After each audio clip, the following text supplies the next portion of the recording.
আসসালামু আলাইকুম। অনেকে জিজ্ঞাসা করেন যে বিকাশের মধ্যে কিভাবে আপনারা সেভিংস বা ডিপিএস খুলবেন। আমি আপনাদের দেখাবো কিভাবে সেভিংস খুলবেন। প্রথমে আপনাদের বিকাশ অ্যাপসটি ওপেন করে নেবেন। ওপেন করার পর বিকাশ অ্যাপসে আপনার পাসওয়ার্ড বা ফিঙ্গার দিয়ে এখানে প্রবেশ করবেন। প্রবেশ করার পর আপনাদের সামনে যখন এরকম আসবে, দেখবেন যে এখানে ২য় নাম্বার কাতারে সেভিংস লেখা আছে। এইখানে আপনারা ক্লিক করবেন। সেভিংসে ক্লিক করার পর দেখুন প্রথমেই কিন্তু নতুন সেভিংস খুলুন, এখানে ক্লিক করবেন। আমি এখানে ক্লিক করলাম। এখন ডিপিএস বা ইসলামিক ডিপিএস আপনারা যেটা খুলতে চান, আমি প্রথমেই দেখালাম ডিপিএস।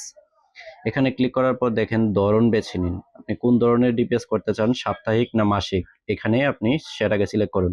আমি সাপ্তাহিক আপনাদেরকে দেখাচ্ছি।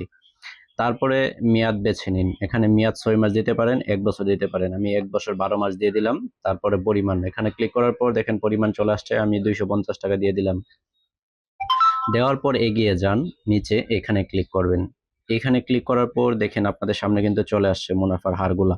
9%, 9.25%, এখানে